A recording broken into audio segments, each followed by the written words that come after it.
तो last class में हमने याद होगा रिप्रोडक्शन एंड फ्लावरिंग प्लांट्स पढ़ा था, तो एक रिकैप कर लेते हैं हम। ठीक है, तो बेसिकली मैंने आपको बताए थे फ्लावर के 4 मेन पार्ट्स हैं। एक है सेपल, पेटल, स्टेमन और कार्पेल, जिसे पिस्टल भी कहा जाता है। स्टेमन मेल पार्ट होता है फ्लावर का और कार्पेल जो है फीमेल पार्ट होता है। ठीक है, अब आगे चलते हैं। तो बेसिकली होता क्या है कि किसी भी फ्लावर के मेल पार्ट का फीमेल पार्ट तक पहुंचने के लिए एक प्रोसेस रिस्पॉन्सिबल होती है जिसको अपन बोलते हैं पॉलिनेशन। तो पॉलिनेशन में क्या होता था कि जो पॉलन ग्रेन्स यानी मेल गैमीट है वो स्टिग्मा तक जाते थे। कहां तक जाते थे? स्टिग्मा। और ये दो तरीके से होता था, एक होता था सेल्फ पॉलिनेशन और एक होता था क्रॉस पॉलिनेशन। तो मैंने कल आपको बताया था लास्ट क्लास में कि सेल्फ पॉलिनेशन में क्या होता है, सेम फ्लावर के एंथर से पॉलन ग्रेन सेम फ्लावर के स्टिग्मा पे जाते हैं।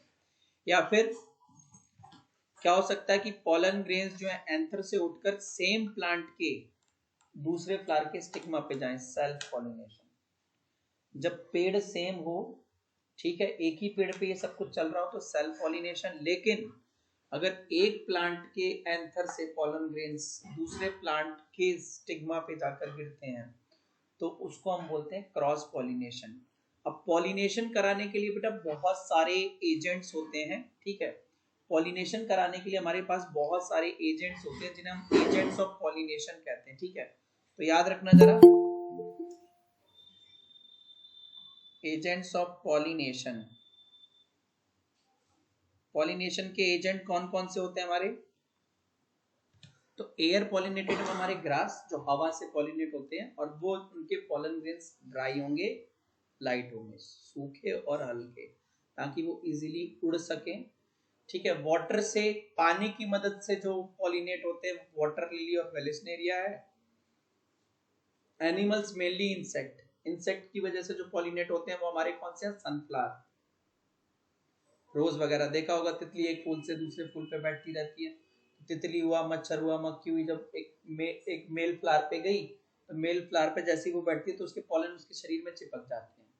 वो उड़ के किसी फीमेल फ्लावर पे चली जाती है और वो पॉलन से उसके स्टिग्मा पे आके फिर चिपक जाते हैं, क्योंकि स्टिग्मा तो चिपचिपा होता है और फिर धीरे धीरे पॉलिनेशन होने लगता है। ठीक है, तो पॉलिनेशन के बाद हमारा होता था फर्टिलाइजेशन।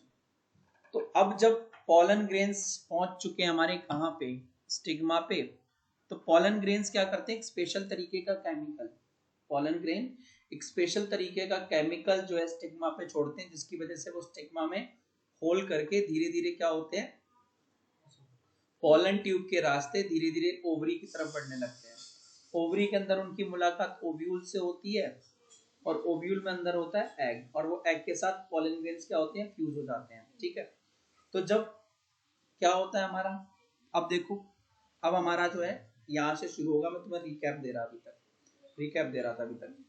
तो जो मेल गैमीट जिसे हम पॉलन ग्रेन्स कह रहे हैं वो क्या करते हैं? फीमेल गैमीट जिसे एग या हम ओवा ओव्यूम कहते हैं, ठीक है, उसके साथ वो क्या कर जाते हैं? फ्यूज, मिल जाते हैं जाके, और मिलके एक इकलौता सेल बनाते हैं जिसे अपन कहते हैं बेटा जाइगोट। उस इकलौते सेल को क्या बोलते हैं? जाइगोट। और ये एक अकेले सेल बनाने की प्रोसेस को कहते हैं फर्टिलाइजेशन।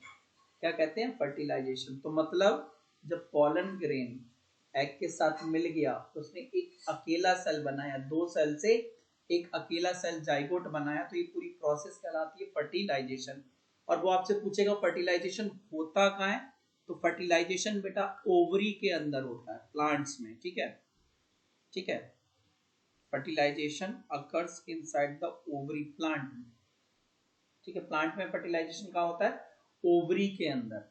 एनिमल्स में अलग है, एनिमल में फैलोपियन ट्यूब होगा। फिर क्या होता है? फिर जो है हमारा जाइगोट ओवरी के अंदर कई बार डिवाइड होता है और डिवाइड होके बनाता है एम्ब्रियो। जाइगोट जो है कई बार एक सेल के दो सेल, दो के चार, चार के आठ, आठ के 16, 32, इस तरीके से एक जाइगोट अपने आप को कई बार क्या करता है? डिवाइड करता रहता है, मल्टीप्लाई करता रहता है। ठीक है, वैसे डिवाइड ही बोलेंगे, मल्टीप्लाई नहीं बोलेंगे। तो डिवाइड करता रहता है, उसमें सेल्स की अमाउंट क्या होती है? बढ़ती जाती है और फाइनली वो डिवाइड होने के बाद सेल्स की अमाउंट घटेगी ना, लेकिन यहाँ पे अलग है, इधर उल्टा सीन होता है। ठीक है, यहाँ पे क्या होता है, जब सेल डिवाइड कर रहा है 1 के 2, 2 के 4, 4 के 8, इस तरीके से यहाँ पे बायो में इस तरीके से, तो अपने आप को सेवरल टाइम्स में क्या करता रहता है, डिवाइड करता रहता है, और डिवाइड करके वो एक सेल का पूरा गुच्छा बना लेता है जिसे हम एम्ब्रियो कहते हैं। ठीक है, और ये सब कहाँ चल रहा है, ओव्यूल के अंदर, ओवरी में भी ओव्यूल के अंदर चल रहा है ये। अब जब तुम्हारा प्लांट के अंदर फर्टिलाइजेशन हो चुका है, मतलब एम्ब्रियो बन चुका है, ठीक है, तो अब ये चीजें आपको देखने को मिलती है। 3 मेन एक्टिविटी होती है पोस्ट फर्टिलाइजेशन, याद रखना जरा, ठीक है। ये हमारी 3 मेन इवेंट होती है। आपसे पूछा जाता है कि write down the post fertilisation event. After fertilisation following events, ठीक है, इवेंट्स टेक प्लेस। सबसे पहले क्या होता है, जो उसके पेटल्स थे फूल के, फर्टिलाइजेशन होने के बाद फूल के जो पेटल्स थे और वो जो ग्रीन वाला पार्ट सेपल था वो सूख जाते हैं और सूख के नीचे गिर जाते हैं, ठीक है। और उसकी जो बिल्कुल बीच में ओवरी थी, क्या थी, ओवरी, वो ओवरी वहीं रहती है, सूखती नहीं है, वो वहीं रहती है और पकने लगती है और पककर फ्रूट में कन्वर्ट हो जाती है। तो तुम किसी भी प्लांट में जो फ्रूट खाते हो ना, प्लांट से लेकर, वो उसकी ओवरी होती है, समझ में आ गई बात। और उस फ्रूट के अंदर जो तुम्हें क्या बोलते हैं, सीड मिलते हैं, वो एक्चुअल में ओव्यूल से बने होते हैं। तुम्हें बताया था ना, ओवरी के अंदर क्या होता था, ओव्यूल्स।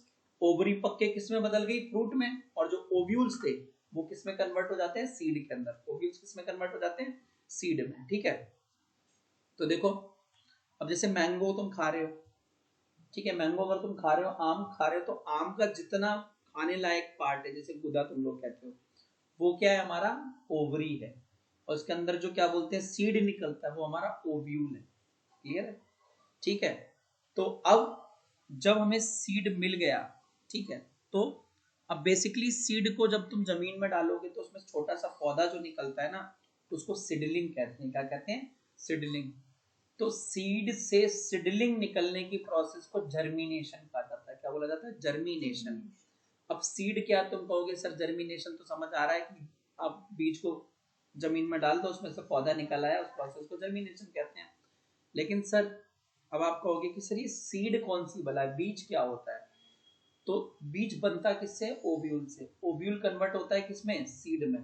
फर्टिलाइजेशन के बाद जो ओव्यूल था किसमें बदलता है, सीड में। और उसके अंदर, सीड के अंदर फ्यूचर प्लांट होता है, क्योंकि तुम्हें पता है ना, सीड ही बेबी देता है। प्लांट कहाँ से आता है, बीज से आता है ना। नया प्लांट कहाँ आता है, किसी भी प्लांट के सीड से। तो इसीलिए हम सीड को फ्यूचर प्लांट बोलते हैं, कि सीड के अंदर क्या है, फ्यूचर प्लांट है, आगे आने वाला प्लांट है। और वो आगे चल के सीडलिंग में, बेबी प्लांट में कन्वर्ट होता है, अगर उसे सही माहौल मिल जाए, अप्रोप्रिएट कंडीशंस मिल जाए, ठीक है। तुमने देखा होगा सीड के ऊपर ना क्या बोलते हैं, बाहर एक कवरिंग होती है, जैसे मूंगफली का छिलका है ना, ऐसी बादाम का छिलका, अखरोट का छिलका, उसे सीड कोट कहा जाता है। क्या बोला जाता है, सीड कोट। तो जो तुम्हारे सीड के ऊपर का जो छिलका है, ढक्कन है, उसे हम क्या बोलते हैं, सीड कोट, ठीक है। अब तुमने कभी बीज देखे होंगे, तो तुमने बीज में ना 2 तरीके के बीज होते हैं, एक संतरे का बीज देखना और एक चने का बीज देखना।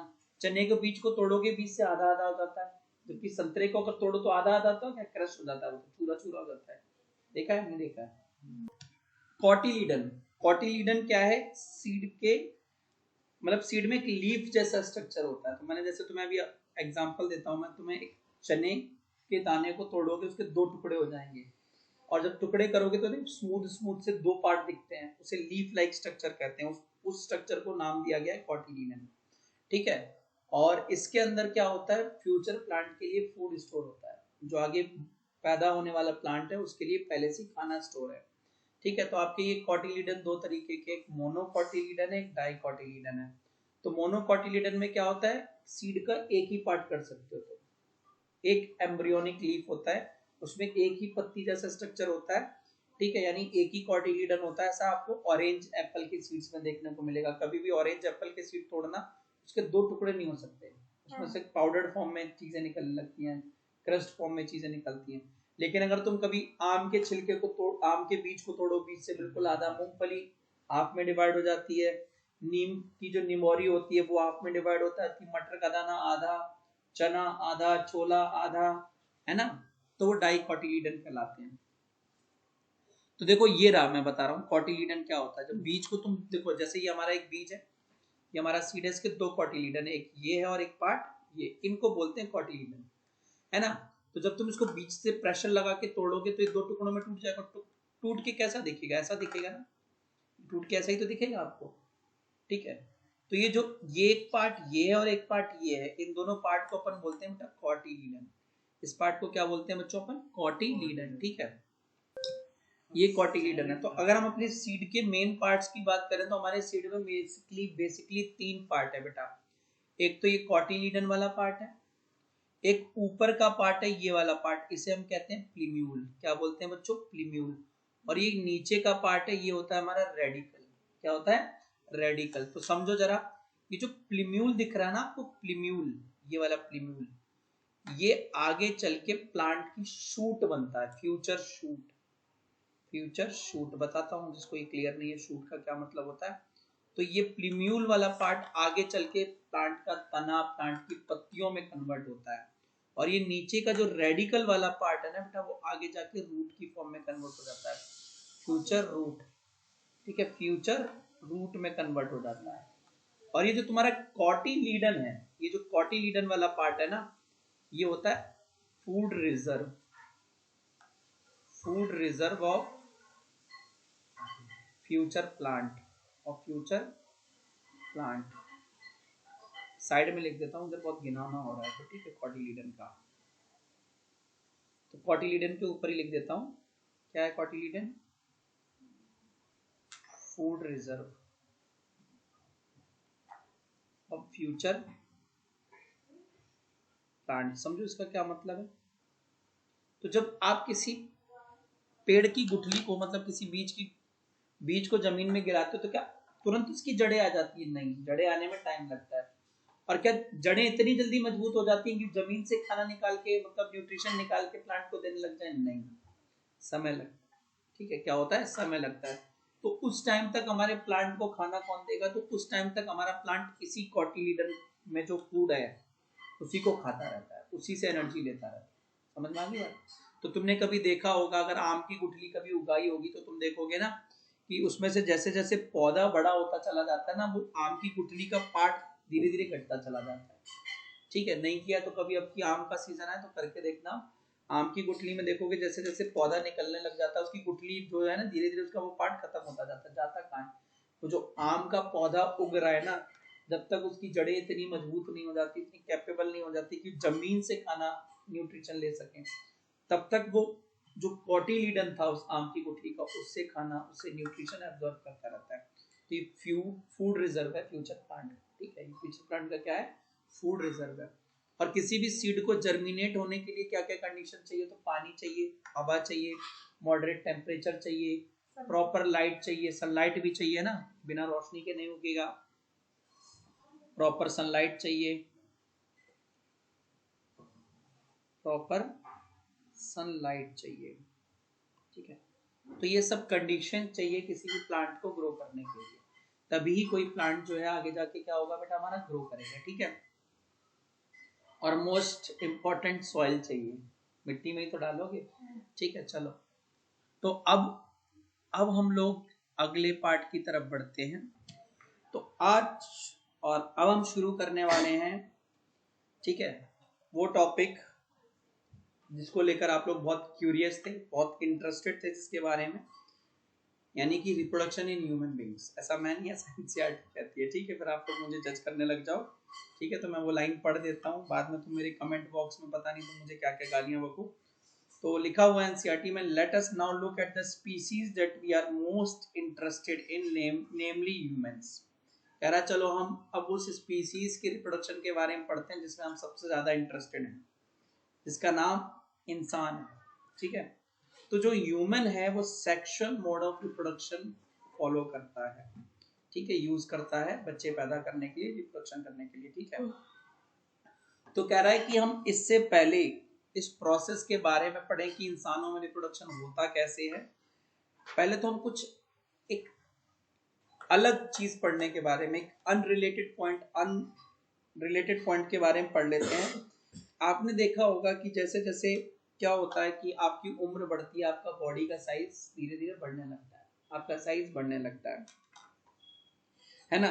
तो इन आपके अंदर कुछ स्पेशल तरीके के चेंजेस आते हैं, जिन चेंजेस के बारे में आपने क्लास जो है 8th में भी पढ़ा होगा, ठीक है। तो हमने देखा कि हमारी हाइट बढ़ने लगती है एक एज में आके, एकदम अचानक बहुत तेजी से हाइट बढ़ने लगती है और आज तक बढ़ी रही है तुम लोगों की, मेरी नहीं। फिर तुमने ये भी देखा होगा कि पहले तुम्हारे दांत आते हैं, फिर वो कुछ दांत टूट जाते हैं जिन्हें दूध के दांत कहते हैं, फिर उसकी जगह नए दांत आ जाते हैं, परमानेंट टीथ कहते हैं, ठीक है ना। तो ये सब चीजें, आपकी हाइट बढ़ना, आपका वेट बढ़ना, आपके नए दांत आना, है ना, ये जनरल प्रोसेस है ग्रोथ की, ये हमारे ग्रोथ की जनरल प्रोसेस है, तो सब में होगी, ठीक है। और इस टाइम पे क्या होता है कि हमारी जनरली बॉडी का साइज ग्रो करता है, बॉडी ग्रो करती है, लार्ज होना शुरू हो जाती है। लेकिन जब हम टीनेज ईयर्स में पहुंचते हैं, भाई 11-12 साल की उम्र में आप लोग पहुंचते हो, तो हमारी बॉडी में एक अलग तरीके के चेंजेस आने लग जाते हैं, जिनको हम सिंपली ये नहीं कह सकते कि हमारी बॉडी एनलार्ज हो रही है, आप ये नहीं कह सकते कि मेरी हाइट बढ़ रही है, और भी चीजें हो रही हैं जिन्हें आप जनरली इतनी आसानी से एक्सप्लेन नहीं कर सकते, ये कह के एक्सप्लेन नहीं कर सकते कि मेरी हाइट बढ़ रही है या मेरी बॉडी एनलार्ज हो रही है, ठीक है। इवन इस टाइम पे आपकी बॉडी की, आपकी जो अपीयरेंस है, आपके शरीर की जो अपीयरेंस है वो चेंज होने लगती है। पहले हम बिल्कुल चिकने हुआ करते थे, हमारे चेहरे पे कोई बाल नहीं, कोई कुछ नहीं है, एकदम क्यूट से होते थे। फिर धीरे धीरे क्या होता है कि हमारे एक आधे दाढ़ी के बाल आने लगते हैं बॉयज में, है ना, प्रपोर्शंस चेंज हो जाते हैं हमारे, है ना, पहले हम कैसे दिखते थे अब कैसे दिखते हैं, नए नए फीचर्स आ जाते हैं हमारी बॉडी में, गर्ल्स में अलग आते हैं, बॉयज में अलग आते हैं, है ना। और ऐसे कुछ नए सेंसेशंस क्रिएट हो जाते हैं, ठीक है, कुछ नए सेंसेशंस क्रिएट हो जाते हैं। जैसे कि पहले हमारे पसीने से, जब हम छोटे बच्चे हुआ करते थे भाई, 5-6 साल के, 7-8 साल के, हमारे पसीने से बदबू नहीं आती थी, है ना।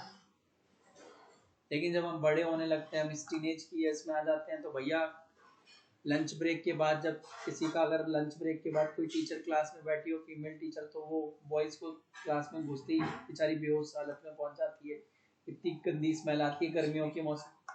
या गेम्स पीरियड के बाद भी ऐसे ही देखा होगा कि टीचर कहती है भैया ये बॉयज डिओड्रेंट वगैरह का इस्तेमाल कर लिया अगर, ऐसी गंदी स्मेल लेकर बाहर से अंदर आ जाते हो तुम लोग, ठीक है। मतलब बॉडी में स्मेल वगैरह जनरेट होने लगती है, पसीना आने लगता है, ठीक है। छोटे बच्चे को भी पसीना आ रहा होगा तो उतना ऑयली, उनका चेहरा कभी ऑयली नहीं होता, छोटे बच्चों के शरीर से पसीने की बदबू नहीं आती, पसीना आता ही नहीं है तो बदबू कहाँ से आएगी छोटे बच्चे के। Some of these changes are common to both boys and girls. तो कुछ कॉमन चेंजेस होते हैं इस एज में, जो बॉयज में भी होते हैं, गर्ल्स में भी होते हैं। जैसे कि अगर हम बात करें तो हमारे बॉडी के कुछ नई जगह पे हेयर्स आने लगते हैं, जैसे आर्मपिट्स में हेयर आना, बगलों में बाल आ जाते हैं, या फिर जेनिटल एरिया जिसे प्यूबिक रीजन कहा जाता है, वहां पे भी जो दो थाइज के बीच का रीजन होता है वहां पे भी बाल आने लगते हैं, और ये बाल मोटे होते हैं एज कंपेरिजन टू हाथों के बाल या पैरों के बालों से, ठीक है। बाल मोटे होते हैं और ज्यादा डार्क कलर के होते हैं, ठीक है।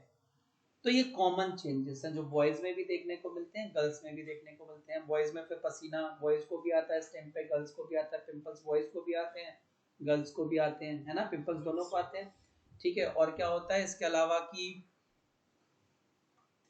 तो इस टाइम पे स्किन जो है, देखो कॉमन चेंजेस पढ़ा रहा हूं मैं अभी, है। तो स्किन जो है वो क्या होता है कि जल्दी जल्दी ऑयली होने लगती है ना। और इसके अलावा क्या होता है, पिंपल्स वगैरह आने लगती है, कॉमन चेंजेस है, लड़कों में भी आएंगे लड़कियों में भी आएंगे, ठीक है। और इस टाइम पे हम लोग कॉन्शियस होने लगते हैं अपने अंदर आने वाले, अपनी बॉडी में आने वाले चेंजेस और दूसरों की बॉडी में आने वाले चेंजेस को लेकर, ठीक है। और फिर हम बहुत क्यूरियस हो जाते हैं, एक दूसरे से पूछने भी लगते हैं कि भाई है मेरी आवाज फट रही है, तेरी फट रही है क्या आवाज, है मेरी दाढ़ी की एक आधी बाल आ गई, तेरी आ गई है क्या, तो हम क्यूरियस हो जाते हैं, ठीक है।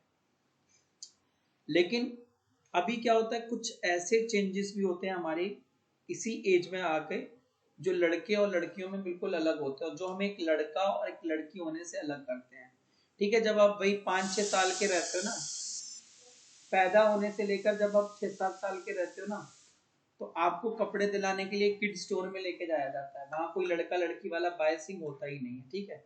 अगर आपने देखा होगा किड स्टोर में ले जाते हैं, वहां पे क्या होता है, लड़का लड़की कॉमन कपड़े होते हैं, लड़के को भी पहना देते हैं, लड़कियों को भी पहना देते हैं। और इंडिया में तो एक कॉमन कल्चर हो गया, लड़के को उसके फर्स्ट और सेकंड बर्थडे पे बिना फ्रॉक पहना है तो बर्थडे मनाते ही नहीं है, ठीक है। तो वही लड़का वो जो क्या बोलते हैं फर्स्ट और सेकंड बर्थडे पे फ्रॉक पहन के बढ़िया बढ़िया क्यूट सी फोटो खिंचवाई है, अभी उसे लड़के को बोल दिया जाए 10 या 11 साल की उम्र में आके आजा बेटा फिर से फ्रॉक में फोटो खिंचवा ले, तो महाभारत कर देगा। क्यों?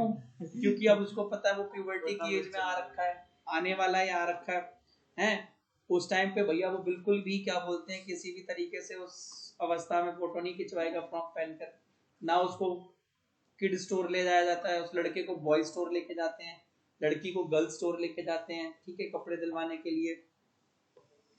तो ऐसा क्यों हो रहा है? क्योंकि भैया अब इस टाइम पे हम एक ऐसी एज में पहुंच चुके हैं जहां देखो तुम छोटे बच्चे को देखोगे ना, 5-6 साल के बच्चे को, तो तुम इजीली बता नहीं सकते कि लड़का है कि लड़की है, ठीक है, डिफरेंशिएबल नहीं होता वो, ठीक है। अगर फोन ही ना हो तो, ठीक है, फोन ही ना हो तो, छुट्टियां ना हो तो आप वैसे भी डिफरेंशिएट, बहुत 3 साल तक तो वैसे भी जब तक मुंडन नहीं हुआ होता तब तक तो आप बता ही नहीं सकती लड़का है कि लड़की है, ठीक है। क्यों?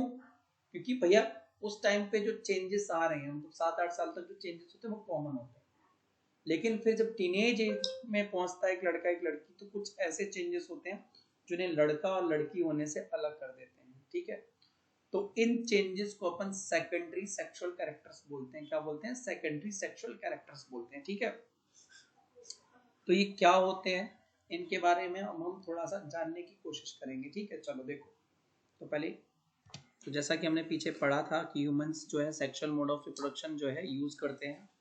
प्यूबर्टी एक वो स्टेज होती है जब इंसानों के अंदर सेक्सुअल मैच्योरिटी आना शुरू हो जाती है। इस स्टेज पे both male and female reproductive organ become functional, मतलब प्यूबर्टी की एज में आके जो मेल और फीमेल रिप्रोडक्टिव ऑर्गन्स हैं, ठीक है, मेल में उनके टेस्टिस और फीमेल में उनकी ओवरी, वो फंक्शनल हो जाती है, काम करना शुरू कर देती है और इंडिविजुअल को रिप्रोडक्शन के लायक बना देती है। मतलब इस एज में आकर जो है इंडिविजुअल बच्चे पैदा करने लायक हो चुका होता है, लेकिन करने नहीं चाहिए, वो बताएंगे आपको क्यों। तो जनरली गर्ल्स जो है वो 10 से लेकर 15 साल की उम्र में प्यूबर्टी की एज में आ जाती हैं, यानी उनमें सेकेंडरी सेक्सुअल कैरेक्टर्स आपको दिखने लगते हैं। और बॉयज जो है वो 12 से 16 साल की उम्र में प्यूबर्टी में आते हैं, ठीक है। तो बॉयज देख ही रहे होंगे आप, कम से कम 2 साल का डिफरेंस होता है, लड़कियों से 2 साल के बाद आती है प्यूबर्टी। इसीलिए जो शादी की उम्र होती है इंडिया में 18 लड़कियों की और 21 जो है लड़कों की, अभी भी यही है। अगर आप गूगल करेंगे तो आपको पता चल जाएगा, अभी भी यही है, चेंज नहीं हुई है। तो वो इसी वजह से सेक्सुअल मैच्योरिटी के साथ साथ मेंटल मैच्योरिटी भी लड़कियों में हमसे पहले आ जाती है। तो बाकी ये एज जो है वो क्लाइमेटिक कंडीशंस, मतलब जिस माहौल में आप रह रहे हैं उसके हिसाब से, जेनेटिक फैक्टर के हिसाब से, और आपके जिस एनवायरनमेंट में, सराउंडिंग्स में आप जिसमें रह रहे हैं उस पर भी डिपेंड करती है। यही रीज़न है कि शहर के बच्चे जो हैं वो जल्दी डेवलप हो जाते हैं, उनमें सेकेंडरी सेक्सुअल कैरेक्टर्स जो है जल्दी डेवलप हो जाते हैं एज कंपेरिजन टू गांव के बच्चों में, ठीक है। रीज़न हमारा जो मीडिया है वो भी हमारे हार्मोन्स को इन्फ्लुएंस करता है, ठीक है। शहर के बच्चों के हार्मोन जल्दी इन्फ्लुएंस हो जाते हैं, जनरल है, जनरल, ठीक है। तो इस पर बवाल मचाने की बाद में कोई ज़रूरत है नहीं, ठीक है। जनरल हमारा ऑब्जर्वेशन है और आपने ऐसा भी जनरली देखा भी होगा, ठीक है। ये हमारा मीडिया भी इसमें बहुत इंपॉर्टेंट रोल प्ले करता है, ठीक है। अब बात करते हैं चेंजेस इन फिजिकल अपीयरेंस। तो क्या होता है जब आप प्यूबर्टी में पहुंचते हो, तो there is sudden increase in length of the bones of the legs and the arms. तो आपके हाथ पैर की हड्डियां एकदम अचानक बढ़ने लगती हैं, जिसकी वजह से आपकी हाइट बढ़ जाती है। मेल्स में क्या होता है, द शोल्डर ब्रॉडन्स, कंधे चौड़े हो जाते हैं, जैसे मैंने आपको पहले ही बताया था। द चेस्ट वाइडन्स, सीना भी चौड़ा हो जाता है। और मसल मास, आपके मसल्स वगैरह का मास भी जो है वो इंक्रीज होने लगता है, वजन वगैरह बढ़ने लगता है, आपकी मसल्स आने लगती हैं, फिर आप फ्लेक्स करते हो, ठीक है। फीमेल्स में क्या होता है, तो उनकी बॉडी में जो वेस्ट लाइन यानी कमर के नीचे का पार्ट होता है वो चौड़ा होने लग जाता है, और the part of the body below the waist line, sorry the just a minute, हाँ, वेस्ट लाइन के नीचे का पार्ट उनका जो है वो वाइडर होने लगता है, हिप्स जो है वो ब्रॉडन होने लगते हैं, और जो ब्रेस्ट है वो डेवलप होना स्टार्ट हो जाते हैं, उनमें ब्रेस्ट जो है डेवलप होना स्टार्ट हो जाते हैं। और ब्रेस्ट के आसपास का जो एरिया जिन्हें हम निपल्स कहते हैं वो भी कलर में डार्क होने लगते हैं, डार्क कलर के होने लगते हैं। और उनका जो मिल्क सीक्रेटिंग ग्लैंड है, ठीक है, जो मिल्क सीक्रेटिंग ग्लैंड है जिसे मैमरी ग्लैंड्स बोलते हैं, वो ब्रेस्ट के अंदर बनना शुरू हो जाता है। पहले जब ब्रेस्ट का डेवलपमेंट शुरू होता है उनका, तो उसी टाइम पे उनके मेमोरी ग्लैंड्स भी डेवलप होने स्टार्ट हो जाते हैं, ठीक है। यानी जिन ग्लैंड्स की वजह से उनमें मिल्क आएगा बाद में बेबी प्रोड्यूस होने के बाद, वो भी डेवलप होने स्टार्ट हो जाते हैं। प्यूबर्टी की एज में ही ऐसा होता है। वॉइस पैटर्न में आप चेंज देखते होगे, तो जो वॉइस में देखा होगा कि वो मेल का जो वॉइस बॉक्स होता है जिसे हम लैरिंक्स कहते हैं, वो चौड़ा होने लगता है, ठीक है ना। जिसे हम एडम्स एप्पल कहते हैं, उभरा हुआ नजर आता है ये चीज, ठीक है। बॉयज में डायग्राम में दिख रही होगी एडम्स एप्पल, गर्ल्स में ये चीज नहीं होती है, ठीक है। ये बड़ा होने लगता है जिसकी वजह से लड़कों की आवाज जो है वो फटने लगती है और भारी आवाज हो जाती है। लड़कियों की जो आवाज है एडम एप्पल नहीं होता, तो हाई पिच और श्रिल्ती की आवाज होती है लड़कियों की, ठीक है। चिल्लाएंगी तो बहुत दूर तक सुनाई देगा, और तुम चिल्लाओगे तो बस फटी की फटी रह जाएगी। दो गली, एक गली तो छोड़ो, इस मकान के बाहर ना जाए मैं तुम्हें मारूं तो। और कि लड़की कॉकरोच देख ले तो पूरे मोहल्ले को पता चल जाता है कि चिल्ला रही है कोई। जंगल में चिल्ला दे भूत देख के तो देखो शहर वाले लोग बचाने चले जाते हैं, लड़का बेचारा चिल्लाएगा तो कोई बचाने ही नहीं आएगा, ठीक है। चलो, तो देखो activity of the sweat and the sebaceous glands. तो जो स्वेट और सेबेसियस ग्लैंड्स होते हैं वो एक्टिव हो जाते हैं इस स्टेज पे आके, ठीक है। तो स्वेट ग्लैंड्स जो है वो आपके एक्टिव होते हैं, जिसकी वजह से स्वेट निकलने लगता है, पसीना आने लगता है, ठीक है। जो आपके ऑयल ग्लैंड है जिन्हें सेबेसियस ग्लैंड्स बोलते हैं, जिनसे शरीर के अंदर से ऑयल निकलता है, वो एक्टिवेट हो जाते हैं और वो अपनी ज़्यादा से ज़्यादा सिक्रीशंस करने लगते हैं, जिसकी वजह से आपको फ्रीक्वेंटली क्या होता है कि पिंपल्स वगैरह आने शुरू हो जाते हैं और एक कैरेक्टरिस्टिक बॉडी अडोर, आपकी बॉडी से एक स्मेल आने लगती है, ठीक है। Development of typical hair pattern तो मैंने बताया ही था, आपको पीछे पढ़ा दिया कि आर्मपिट्स और प्यूबिक एरिया में जो है वो क्या बोलते हैं, गर्ल्स और बॉयज दोनों में ही हेयर्स आ जाते हैं। और अगर हम बात करें स्पेशली बॉयज की, तो बॉयज के चेहरे पे भी बाल आते हैं जिन्हें हम दाढ़ी और मूंछ कहते हैं, ठीक है। दाढ़ी चिन के ऊपर, मूंछ जो है लिप्स के ऊपर, ठीक है। तो डेवलपमेंट ऑफ सेक्स ऑर्गन्स, तो प्यूबर्टी की एज में जो बॉयज के अंदर टेस्टिस होते हैं वो स्पर्म प्रोड्यूस करना स्टार्ट कर देते हैं, ठीक है। जो पेनिस और टेस्टिकल्स हैं प्यूबर्टी की एज तक आते आते उनके फुल्ली डेवलप हो जाते हैं, और पेनिस जो इरेक्ट और एनलार्ज होना शुरू हो जाता है, ठीक है, साइज में बड़ा होना शुरू हो जाता है, ठीक है। The ovary in females mature, females में ओवरी जो है वो मैच्योर हो जाती है और एनलार्ज हो जाती है, बड़ी हो जाती है। और जो है फीमेल गैमीट जिसे हम एग कहते हैं, वो हर महीने जो है रिलीज करना स्टार्ट कर देती है। इसको हम मेंस्ट्रुएशन बोलते हैं, ठीक है। क्या बोलते हैं? मेंस्ट्रुएशन। इस प्रोसेस को अपन मेंस्ट्रुएशन बोलते हैं। तो मैं यहाँ हाईलाइट कर देता हूँ, बाद में पढ़ाऊंगा मैं आपको,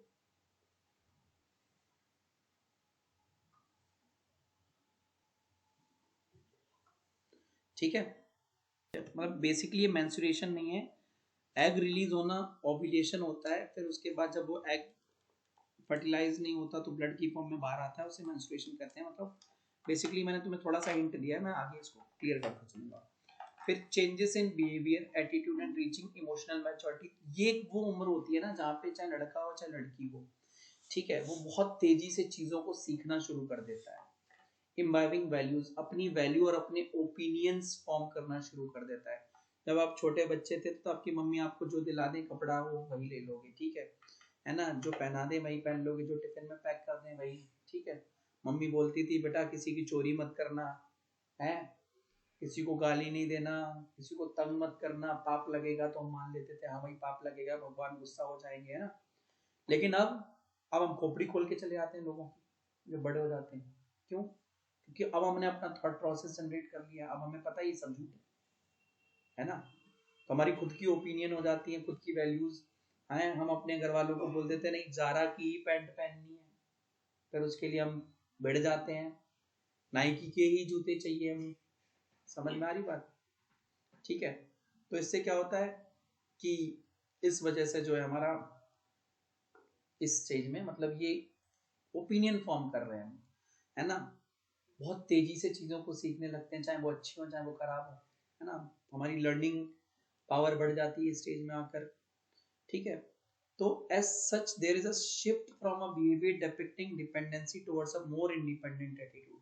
पहले हम डिपेंडेंट थे घर वालों के, हमारा एटीट्यूड डिपेंडेंट था। हम पैंट भी पहनेंगे बाहर जाने के लिए तो मम्मी से पूछते थे, पापा से पूछते थे कौन सा पैंट पहन ले, कौन सी शर्ट पहन ले, पार्टी में जाएंगे दोस्त की। अब जब आप इस एज में आते हो मम्मी पापा से तो पूछते नहीं, वो बोले भी ये नहीं पहन के जाना तो वही पहन के जाओगे, है ना। डिपेंडेंट बिहेवियर है ये।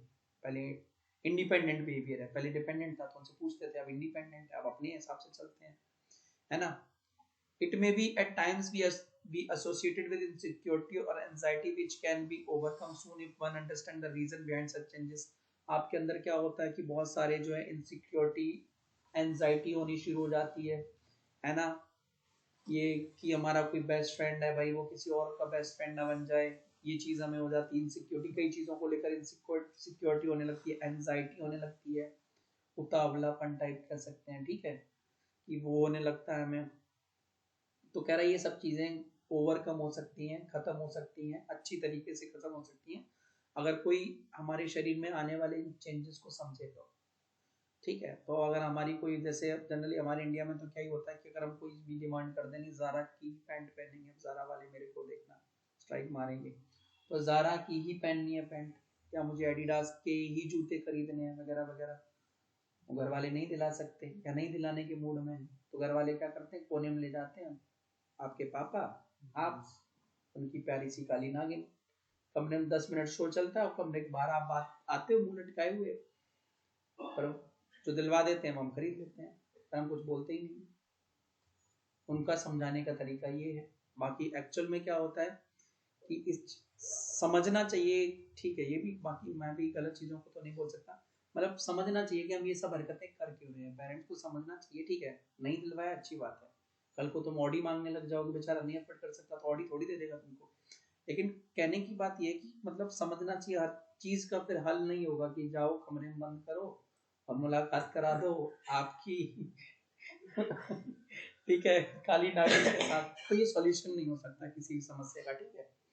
तो इसके पीछे क्या चीजें हो रही है, क्यों तुम इनसिक्योर हो रहे हो, क्यों तुम इतने चिड़चिड़े हो रहे हो, इन चीजों को समझना पड़ेगा, ठीक है। बाकी हमारे यहाँ तो बहुत कम ही लोग समझते हैं, वो समझा देते हैं, समझते नहीं है, ठीक है। काली नागिन से मुलाकात करके आपको समझा देते हैं, ठीक है। काली नागिन मतलब पेल्ट। तो अब बात करते हैं हम सेकेंडरी सेक्सुअल कैरेक्टर्स की। तो सेकेंडरी सेक्सुअल कैरेक्टर्स ये वो कैरेक्टर्स है, अभी तक तो मैंने कॉमन बता दिए थे, जनरली बहुत सी कॉमन थे, बहुत से अलग थे।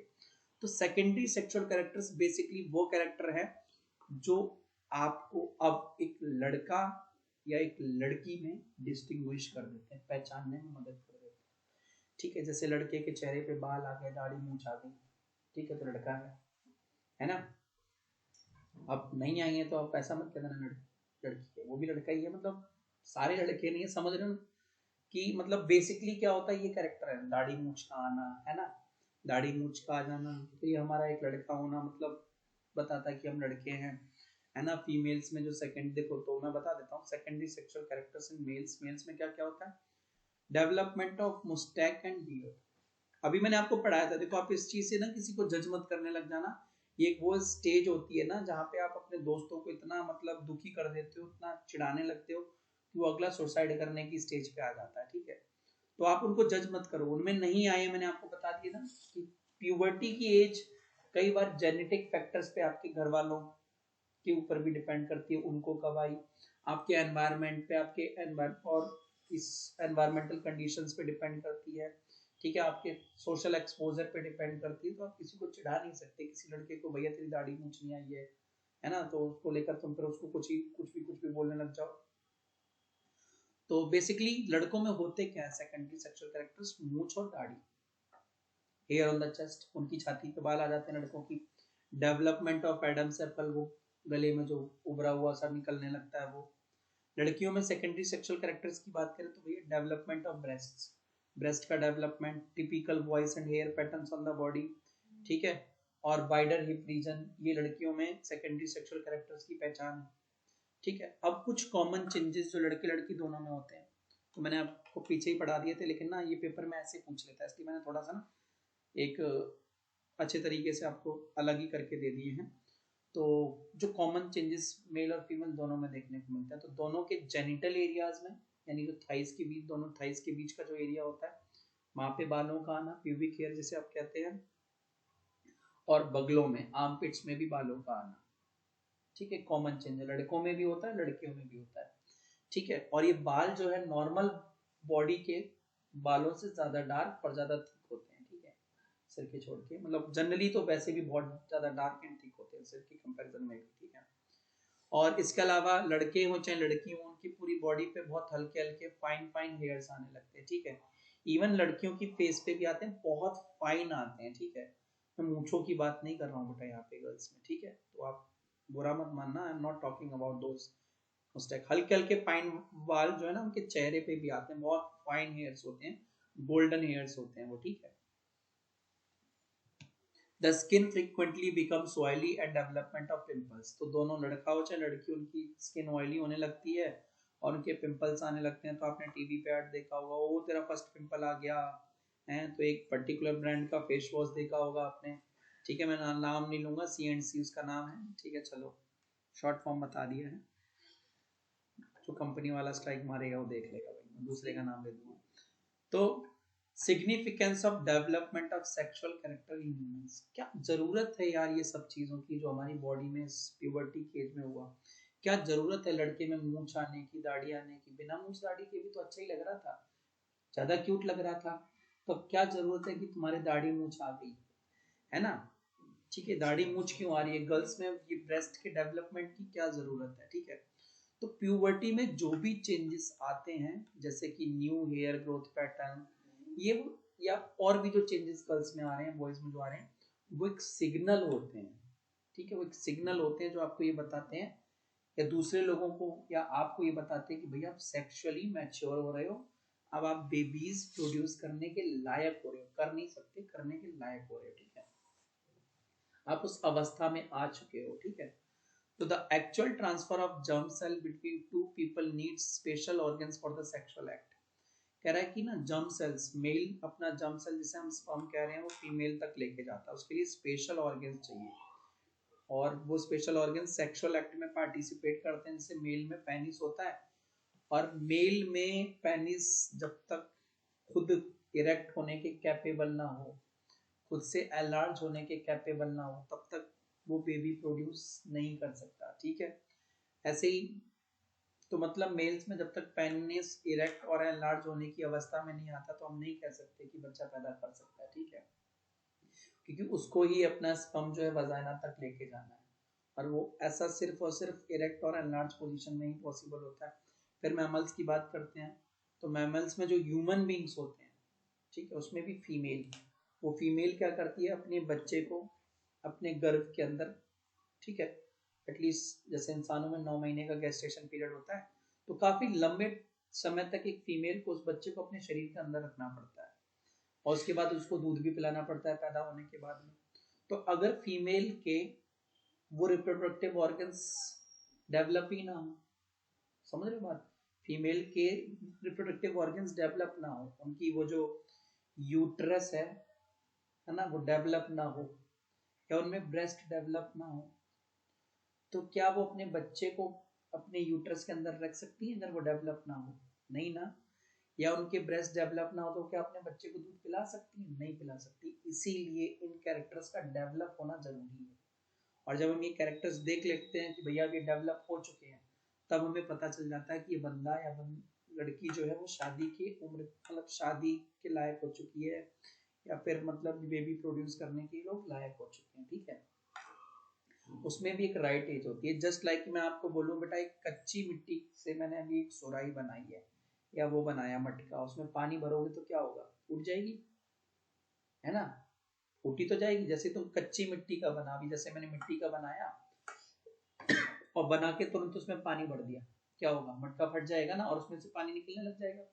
सेम ऐसे ही क्या हो रहा है कि ह्यूमन बॉडी, अगर वो ह्यूमन बॉडी स्पेशली फीमेल्स की बॉडी, अगर उनके रिप्रोडक्टिव ऑर्गन्स मैच्योर नहीं होंगे, और अगर हम उसमें कोशिश करके बेबीज को इम्प्लांट करवाने की कोशिश करते हैं, तो वो फीमेल उस बच्चे को कैरी नहीं कर सकती, या तो वो बच्चा मर जाएगा, या वो औरत मर जाएगी, या दोनों मर जाएंगे, ठीक है। तो इसीलिए हमारे रिप्रोडक्टिव ऑर्गन्स का फुली कैपेबल होना चाहिए, मैच्योर होना बहुत जरूरी है रिप्रोडक्शन के लिए, ठीक है। इसलिए प्यूबर्टी में हमारी बॉडी में चेंज आते हैं। ठीक है, जब ये चेंज पूरी तरीके से डेवलप हो जाते हैं तब हमें लगता है कि भैया अब ये एक राइट एज है शादी करने की और बच्चे वगैरह करने की।